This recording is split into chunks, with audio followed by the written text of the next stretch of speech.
Thank you, Toastmaster Cruz. Thank you, fellow Toastmasters.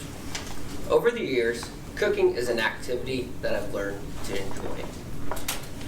When at home, I try to cook 3 to 4 nights a week.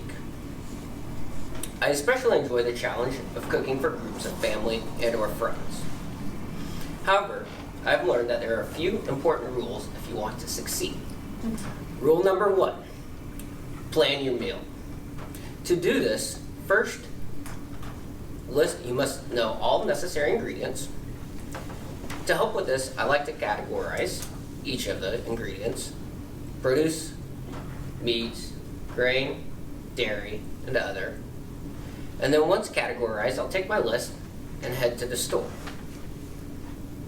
Second, construct a timeline.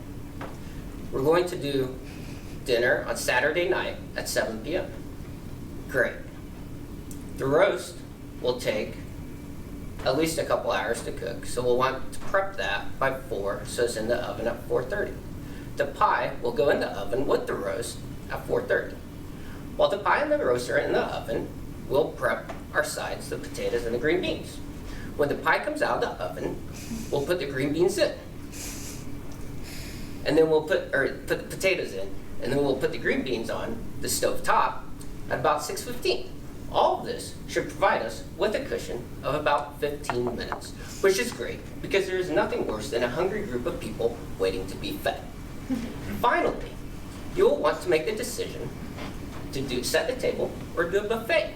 I, myself, for a larger group, find it helpful to do a buffet as folks are able to feed themselves. However, if you're going to do this, I must say there are a couple things there is one thing specifically that you should watch out for. Folks will want to help by bringing their own dishes. I discourage this. The last thing you want is someone's cherry Coke salad ruining your carefully planned meal. To help with this, I encourage you to designate an area far away from your meal for the other dishes. This will ensure that no one gets the other hastily prepared dishes that folks felt obligated to bring mixed up with what is included in your carefully planned meal. So that's rule number 1. Plan ahead. Rule number 2, read the recipe the first time.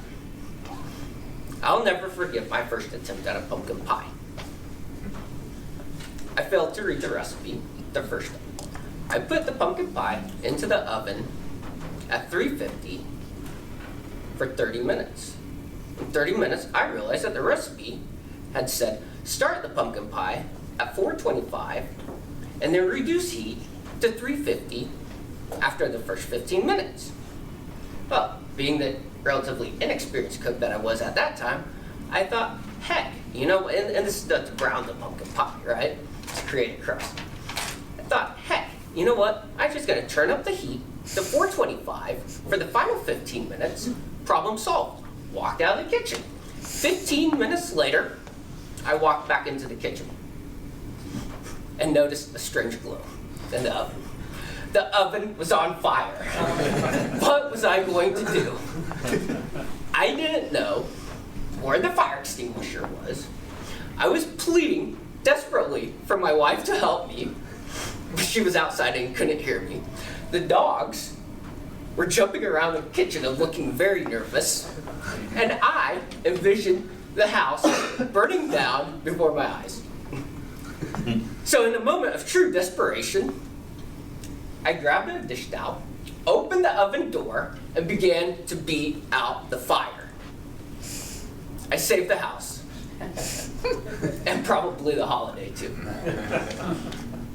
So that's rule number 2. Read the recipe. Rule number 3, you be prepared to utilize all necessary resources. For our sample meal, we utilized the oven for the roast, potato, and pie, and the stovetop for the green beans. And this was great because this enabled us to efficiently prepare the meal without overcrowding the oven. For a larger group, you may need to get creative.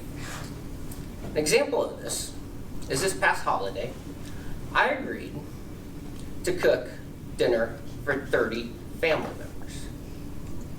30 family members. Was I out of my mind? It wasn't until a couple of days that I realized what I agreed to do.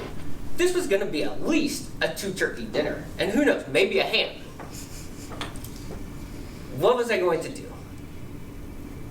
I said, at first, I could utilize my in-laws' kitchen. After all, it's just down the street. However, that night, I woke up, I couldn't sleep, visions of myself running up and down Quivira in my boxers, checking timers with a turkey baster in my hand, danced through my head. This is no good. This is not gonna do that. That's when I realized that I needed to utilize all my resources. And although the weather was a little nasty, I made a game time decision and forged ahead and ended up doing a turkey in the oven and one on their charcoal grill outside. And it worked out fine. It worked out great. It was delicious. Holiday saved again.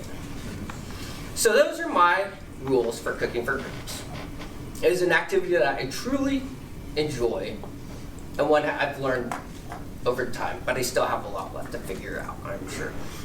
But one thing I do know, that if you want to be successful, you must follow those 3 simple rules. Plan the meal, read the recipe, and be prepared to utilize all of your resources. Thank you.